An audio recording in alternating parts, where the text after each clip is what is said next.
Bonjour, bienvenue à vous qui nous rejoignez ici en direct des Sables d'Olonne.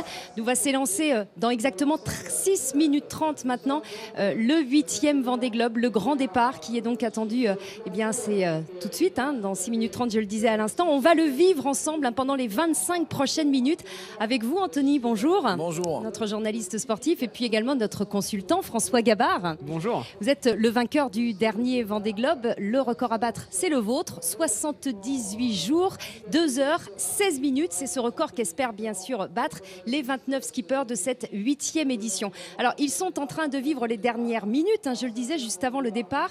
Les préparateurs sont encore à bord, mais ça ne va pas durer très longtemps, François. Oui, il y a une partie de l'équipe qui peut être encore à bord des bateaux. Le skipper doit être en solitaire 4 minutes après le départ, donc à 12h58. On va peut-être voir des derniers équipiers qui vont sauter à l'eau. Là, c'est les caméras embarquées. On est à bord de Bangpop, PRB, Gitana et Nures Matmut. Donc là, on voit encore des équipiers qui, sur certains bateaux, en tout cas en haut à droite sur Banque Populaire, qui sont encore à bord du bateau. Ils encore vont une minute sauter. Alors qu'est-ce qu'ils font sur ces derniers moments? C'est l'heure des au revoir. Il y a plus de réglage, l'idée, c'est de minimiser les risques là sur la phase de procédure de départ, donc ne plus avoir de manœuvre à faire entre le dernier équipier qui saute à l'eau et le départ. L'idée, c'est d'être sur le même bord, de ne pas avoir à changer de bord. La météo est plutôt favorable pour ça, puisqu'on a un vent de travers, donc un vent nord. Les bateaux vont couper la ligne tribord à mur. Et donc, l'idée, c'est d'avoir le moins de choses à faire au possible entre le dernier équipier qui part à l'eau et le départ. Alors on précise que les équipiers qui vont sauter à l'eau vont être récupérés oui, après. Oui, on s'inquiète pas. On s'inquiète pas. Il y a des Zodiacs, il y a des semi-rigides qui suivent les bateaux, qui peuvent récupérer les équipiers juste après qu'ils partent. On voit qu'il y a beaucoup de monde à l'eau, beaucoup de monde sur l'eau. Voilà. Donc là, un équipier qui est repêché. Vous voyez, tout va bien. C'est un peu impressionnant. C'est une image sensationnelle. Mais voilà, donc ça c'est un équipier qui a quitté son navire pour laisser son skipper tout seul. Il est très exactement, ça y est, on a un chrono à 12h58. Ils sont vraiment en solitaire maintenant pour plusieurs semaines. C'est en tout cas ce qu'on leur souhaite, parce que revenir trop vite, c'est jamais très bon signe pour le Vendée Globe. Comment ça va se passer très exactement le départ dans 4 minutes maintenant? Donc on a une ligne imaginaire qu'on voit à l'écran entre une bouée, un semi-rigide en bas de l'écran et le comité. Donc tous les bateaux étaient à droite de l'écran. On voit le décompte. L'idée, c'est d'être du bon côté de la ligne. Une fois que le timing est fini, une fois que le top départ est donné, on peut couper la ligne. Si jamais on coupe la ligne trop tôt, il faut revenir sur la ligne et recouper la ligne. Donc évidemment, on perd du temps. Et vous en savez quelque chose? C'est ce qui vous est arrivé il y a 4 ans. Ça peut, et on peut gagner quand même le Vendée Globe, même si on coupe la ligne de départ. C'est pas très grave. Néanmoins, là, je pense qu'il y a les skippers sont quand même très concentrés. Pourquoi? Parce que il se passe quelque chose là dans les premières heures de course. Il va y avoir un passage clé au large du Portugal et les premiers bateaux vont probablement pouvoir creuser leur avance. Donc il s'agit de ne pas perdre du temps, d'essayer d'être tout de suite dans la course et d'être tout de suite devant. Et c'est pas très facile pour les bateaux ici de rester quasiment statiques, même si la mer est belle. Je pense que c'est des conditions, les plus belles conditions probablement qu'on ait connues pour un départ du Vendée Globe. C'est des conditions plutôt faciles, plutôt agréables et en plus très favorables pour aller très vite dans les minutes et dans les heures qui vont suivre le départ. Je crois qu'on vient de voir à l'instant une image de Vincent Rioux. C'est le seul vainqueur du Vendée Globe qui s'élance parmi les 29 skippers. Ouais, il n'y en a qu'un. Et lui, il peut faire le doublé comme Michel l'a fait auparavant. Et qui est plutôt en milieu de flotte là, Vincent PRB. J'arrive pas à voir qui est complètement devant. Voilà, Vincent qui est près de Yann Eliès, entre Yann Eliès de Keguiner et Jean-Pierre Dick sur Saint-Michel. Ce qu'il faut noter, c'est que tous les bateaux ont a priori la même voilure. Ils ont tous choisi de mettre leur grande voile haute, donc jusqu'en tête de mât, et ils ont leur plus grand génois à l'avant, donc il n'y a pas beaucoup de vent sur l'eau, même si le vent va fraîchir dans les premières heures de course. Ils sont tous à l'attaque, ils ont tous choisi de mettre cette voile qui est la plus rapide. Et on rappelle là on voit les images à bord d'ailleurs de Vincent Rioux, le skipper de PRB. On rappelle simplement, c'est vrai que si on coupe la ligne trop tôt, on est obligé de revenir et de recouper une deuxième fois la ligne, donc attention à ne pas aller trop vite. Et là on voit Vincent Rioux là, qui est bloqué par un autre bateau qui était sous son vent, donc voilà, là c'est important, il y a beaucoup de bateaux sur la ligne de départ, il ne faut pas couper trop tôt, il ne faut surtout pas rentrer en collision avec un autre bateau. Dès qu'on s'arrête, on est moins manœuvrant, c'est comme le vélo, Quand on va vite, ça va, il y a de l'équilibre. Si on s'arrête, on n'est plus manœuvrant. Là, c'est le cas de Vincent qui n'est pas très rapide. On voit les images embarquées. Il est bloqué par un bateau qui est juste devant lui. Donc j'espère qu'il va s'en sortir. Et surtout, j'espère qu'il ne va pas y avoir d'incident entre les bateaux. Le schéma libre. C'est important de franchir le premier la ligne de départ. C'est pas fondamental, mais évidemment, les bateaux qui vont partir dans les premiers, bah, ils auront un peu moins de chemin à faire. Il faut mieux être devant dès le départ, c'est toujours plus facile. Voilà, Vincent là qui repart, Pervé qui repart. On a juste devant, donc on a Quito de Pavin sur le tuyau. Et on a du monde, c'est assez serré. Il y a un bateau qui est vraiment très près de la ligne. Je pense que ça va être difficile pour lui de pas voler le départ. 45 secondes, 45 secondes avant le départ. Et donc la ligne elle est entre le semi-rigide qui doit être en bas à gauche de l'écran et le comité de course qui est au vent. Et c'est un départ qui va être donné, précisons-le, par le Prince Albert II de Monaco qui va lancer le départ de cette 8e édition. Allez, on va vivre ensemble le départ.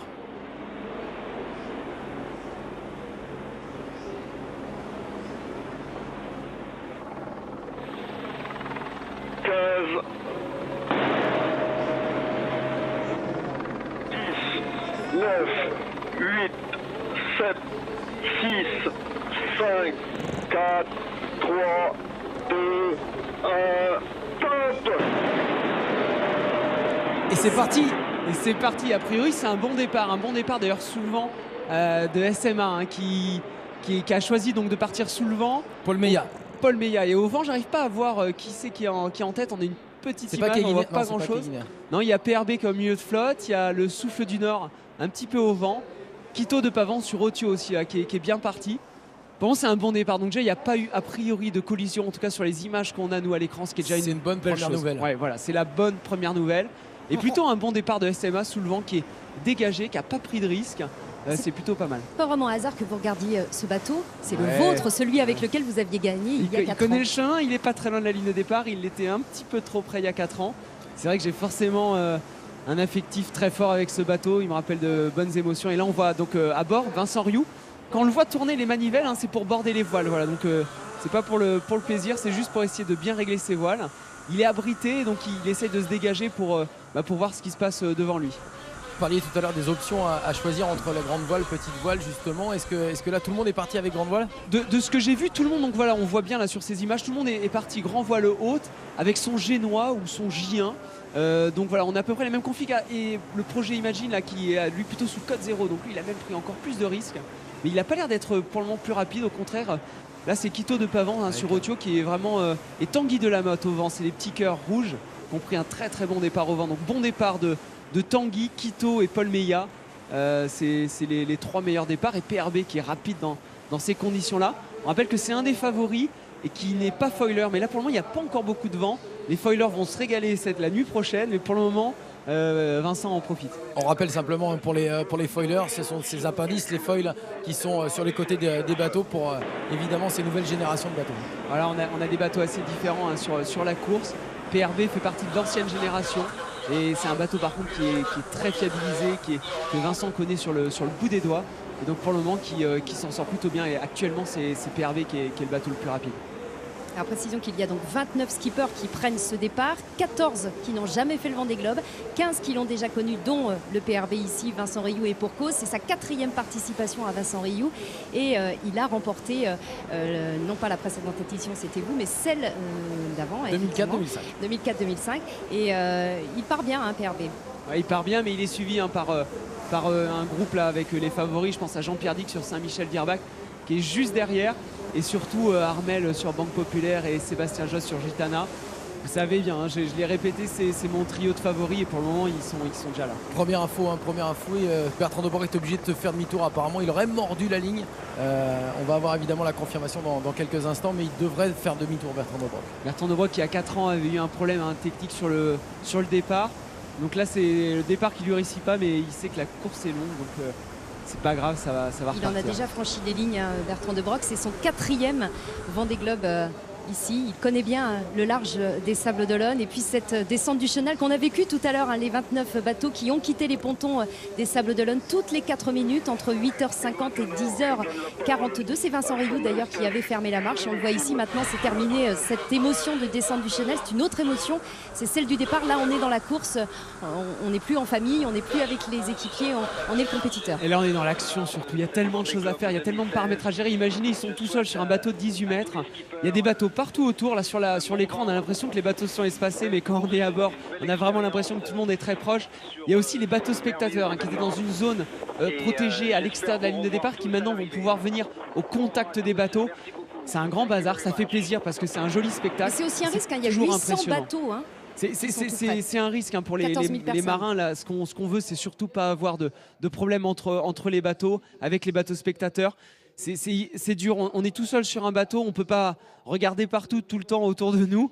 Quand on règle une voile, on regarde ailleurs et donc on est toujours un peu tendu sur ces moments cruciaux. On le disait François, avec la météo annoncée, ça va aller très très vite pour la descente vers le sud. Ouais, on a une météo là qui est exceptionnelle pour les marins, ça va aller très très vite pour les premiers jours de course.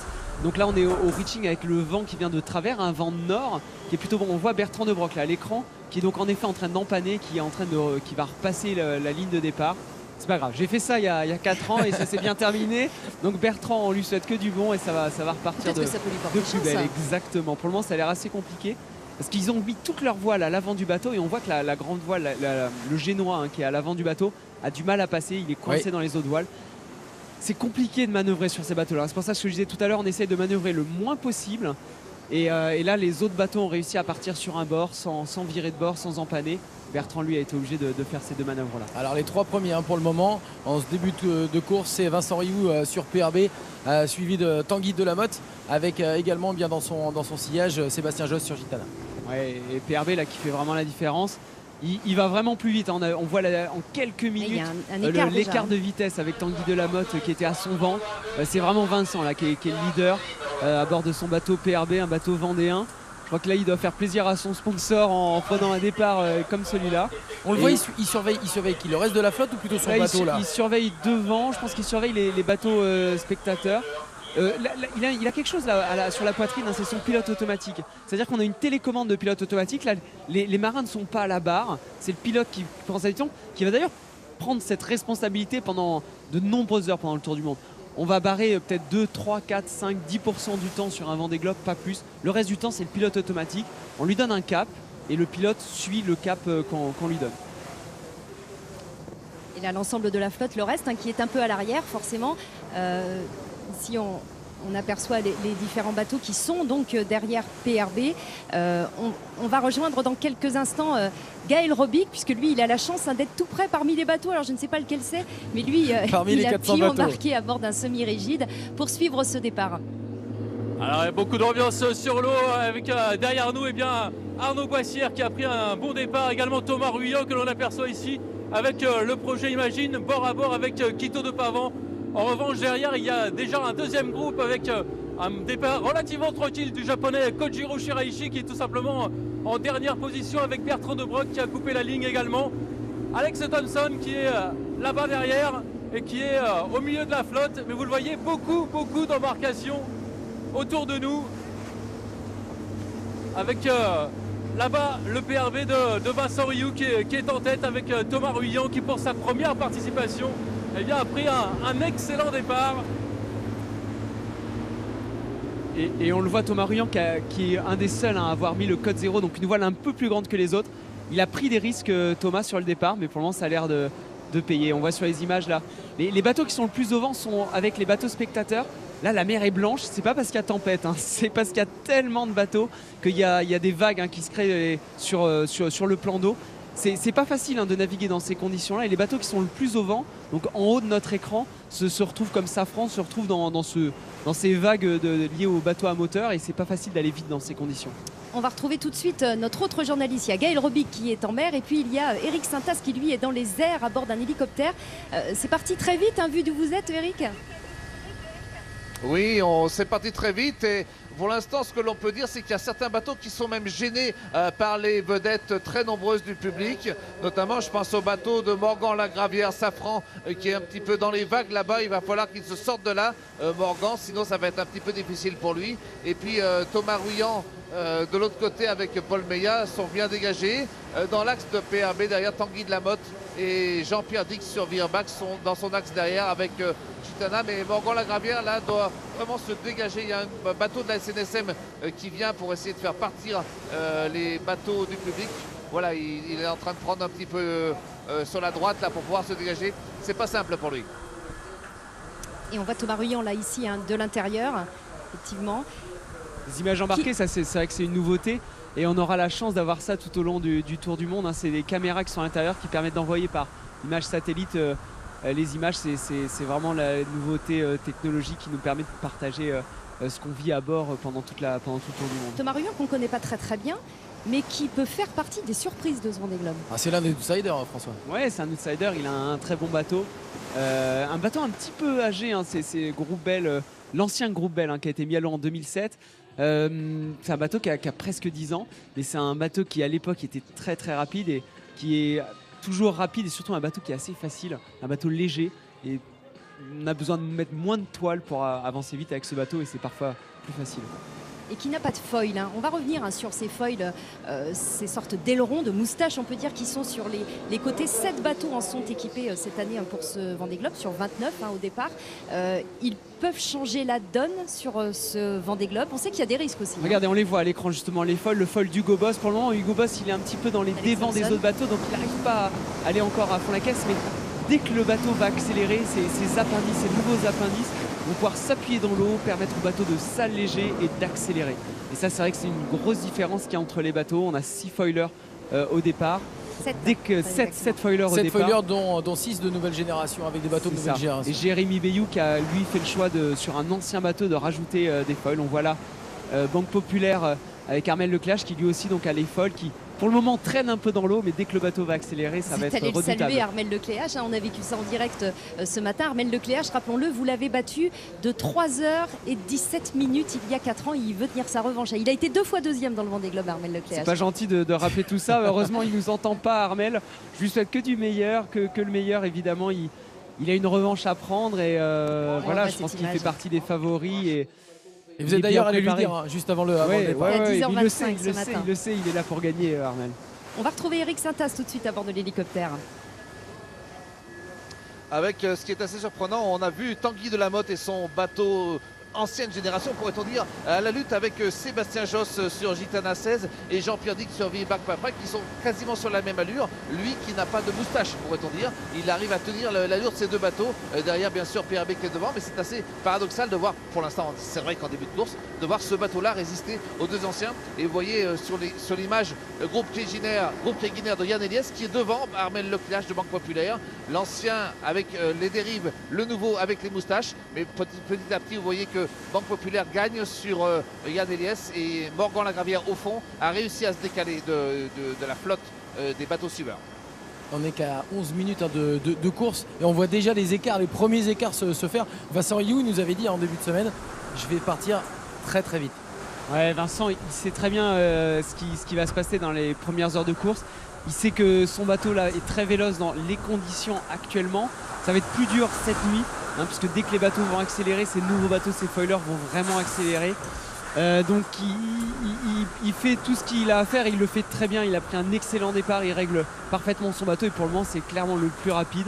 C'est de loin le meilleur départ et il prend un petit peu d'avance parce qu'il sait qu'il va se faire rattraper dans la nuit. Dès la prochaine nuit, il va y avoir beaucoup plus de vent, on annonce 25 nœuds, 30 nœuds. Oui, le vent va se renforcer. Là, tout le monde est parti avec beaucoup de toile.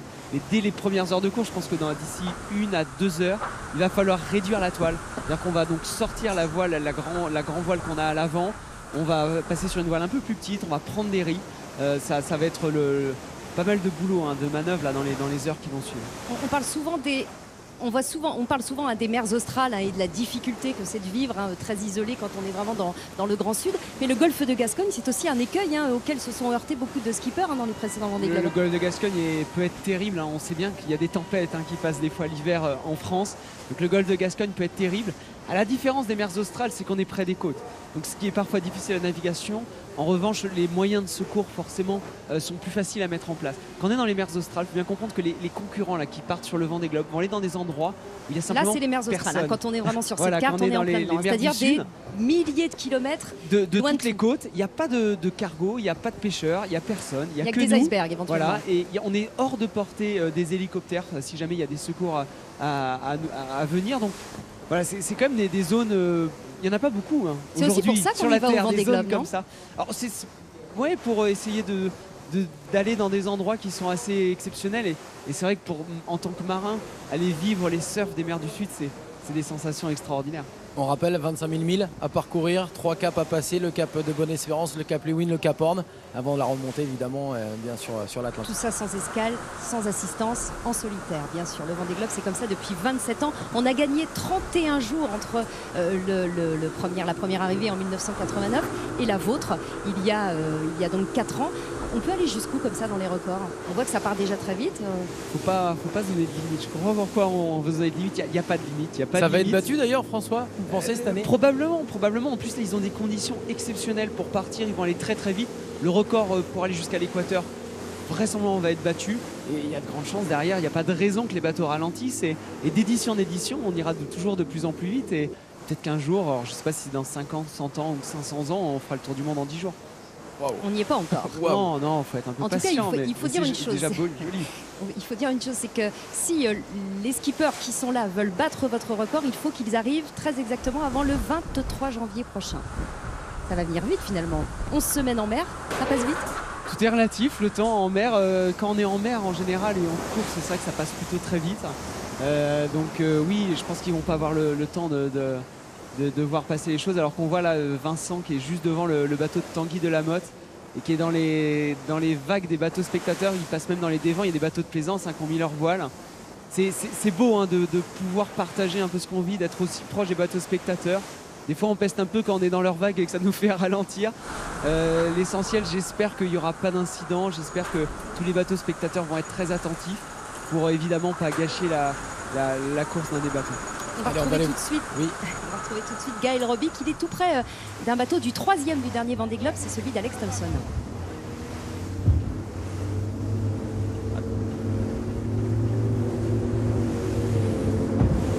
Oui, on est avec on approche de Hugo Boss qui a pris un départ relativement tranquille. Je ne vous cache pas que les conditions sont un peu délicates. Hugo Boss qui est environ en 10e, 12e position avec à ses côtés là-bas au loin. On aperçoit Yann Eliès qui a pris un départ également relativement tranquille, relativement prudent avec Morgan Lagravière qui est à l'autre bout du plan d'eau. Et derrière on aperçoit Louis Burton. Et là-bas c'est Stéphane Le Diraison qui pour son premier Vendée Globe, lui aussi a préféré prendre un départ très très prudent. La mer qui s'est creusée avec toutes les embarcations qui sont autour de nous. Et Jean-Maurice a beaucoup de travail pour nous maintenir à flot à côté de tous ces solitaires.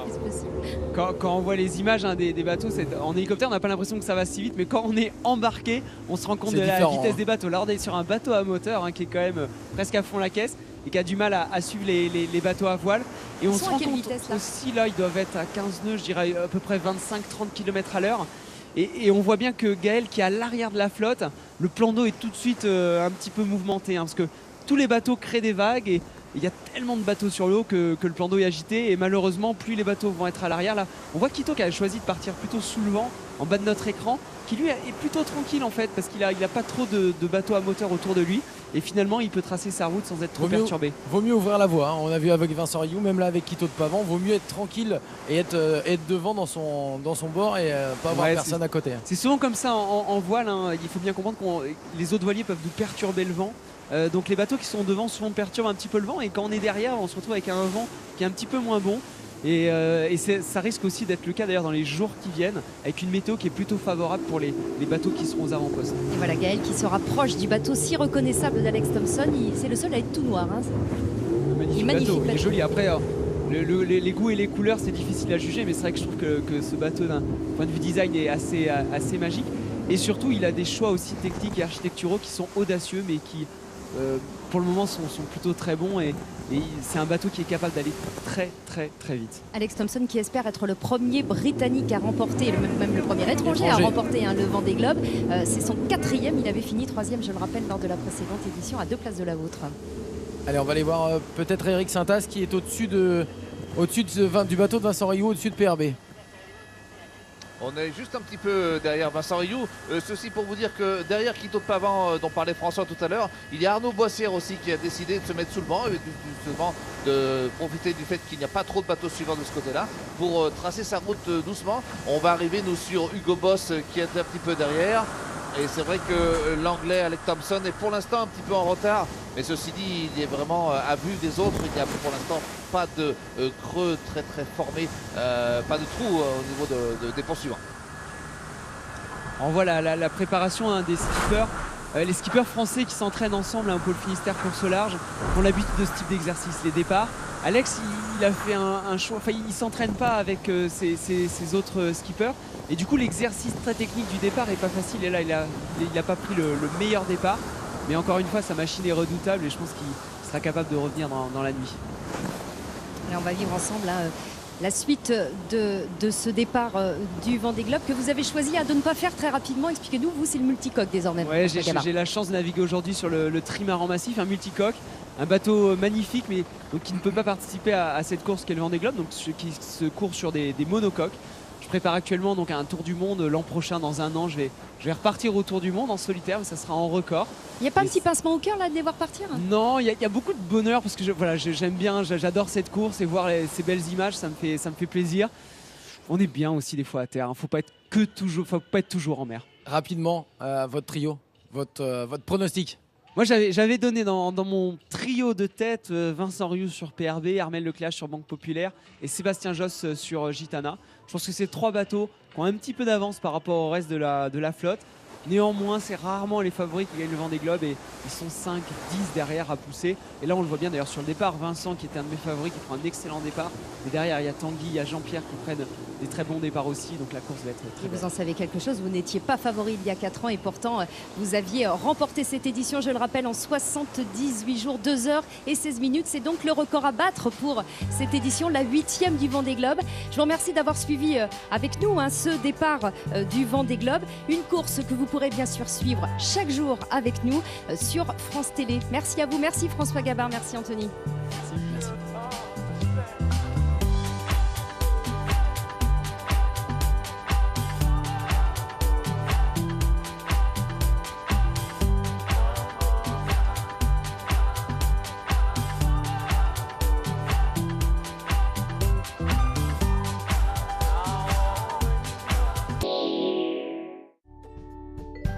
Le Vendée Globe sur France 3 avec Paprec Recyclage. Tout à l'heure, retrouvez-nous dans Même le dimanche avec nos invités. Chantal Latsou qui nous fait l'honneur de passer l'après-midi avec nous, mais aussi Michel Faux, Francis Huster, Régis Taspalès, Ranou Miaïleanou, André Manoukian. Et de la musique.